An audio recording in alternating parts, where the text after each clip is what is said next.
दर मिळावा यासाठी आज शिरोळ तालुक्यातील शिवाजी चौकात छत्रपती शिवाजी महाराज चौकातून ते तहसीलदारकडे मोर्चा घेणं आपल्याबरोबर चळवळीतील ऊस नेते तुम्ही परवा ऊस चर्चा झाली सगळं झालं दरी घोषित केला पण काही कारखाने 33 दिले कोणी 34 दिले तरी सुद्धा आंदोलन सुरू झालंय काय सांगाल आज?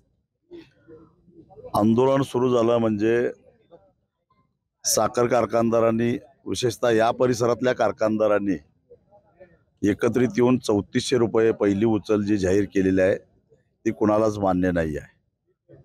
वास्तविक पाहता गेल्या वर्षभरामध्ये साखरेचे भाव चांगले राहिलेले आहेत।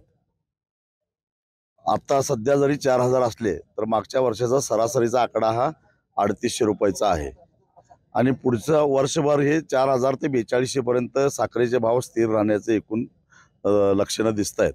आंतरराष्ट्रीय बाजारामध्ये स्थिती चांगली आहे। इथेनॉलचं खरेदीचा दर वाढवायचं चर्चा चालू आहे। म्हणजे कारखान्याकडे चांगल्यापैकी उत्पन्न मिळत असताना त्यातला हिस्सा जर का शेतकऱ्याला मिळणार नसेल तर काय यांना काय भस्म्या रोग झालाय काय? अहो शेतकऱ्याला राहतंय किती? 18-19 महिने ऊसाची उसावर करून जेमतेम 110 ते 15 रुपये टनापाटी मग शेतकऱ्याला शिल्लक राहतात आणि इथं जर का हिशेब केला तर साखर कारखान्याकडे 800-900 रुपये शिल्लक पडायला लागलेले आहेत। अहो तोडणारा एका तासामध्ये ऊस 1 टन तोडतो त्याला 439 रुपये मिळायला लागलेत आणि या पद्धतीनं बघितलं तर शेतकऱ्यांच्यावर अन्याय व्हायला लागलेला आहे आणि म्हणून यावर्षी कधी नाही ते कर्नाटक जोरात पेटून उठलेला आहे। मी काल दिवसभर कर्नाटकमध्ये होतो। अगदी पार गोकाक जवळच्या गुरलापूर गावामध्ये जवळपास 25,000 शेतकरी जमलेले होते। जिल्हाधिकारी तिथे आले, त्यांनी संपूर्ण जिल्ह्याच्या वतीनं 3200 रुपयाचा प्रस्ताव दिला।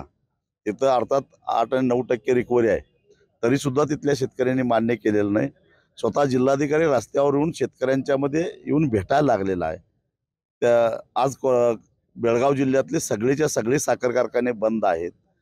महाराष्ट्रातल्या कारखानदारांना वाटायचं यांनी बंद केलं तर कर्नाटकातला ऊस आम्ही आणू, पण यावेळी उलट झालेलं आहे। कर्नाटकात कारखाने सगळे बंद आहेत आणि ऊस द्यायला कोणी तयार नाही आहेत। तेव्हा कारखानदारांना माझं एकच सांगणं आहे की तुम्ही जे काय जाहीर केलं आहे ते तर मागे घ्याच, परंतु आज जिल्हाधिकाऱ्यांच्या बैठकीमध्ये सकारात्मक भूमिका घ्या, नाहीतर आंदोलनाची तीव्रता वाढल्याशिवाय राहणार नाही।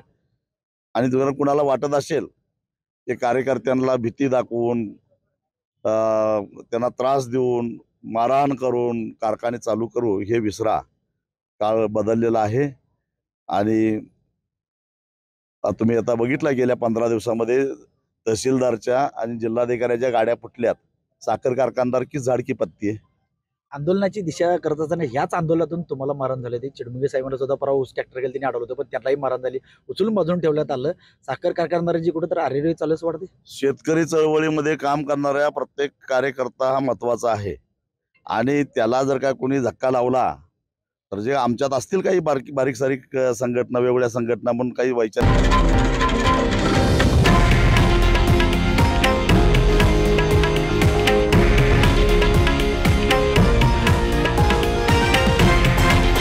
हे आहे देशातील नंबर 1 न्यूज नेटवर्क आणि आपण पाहत आहात TV9 मराठी, एकमेव।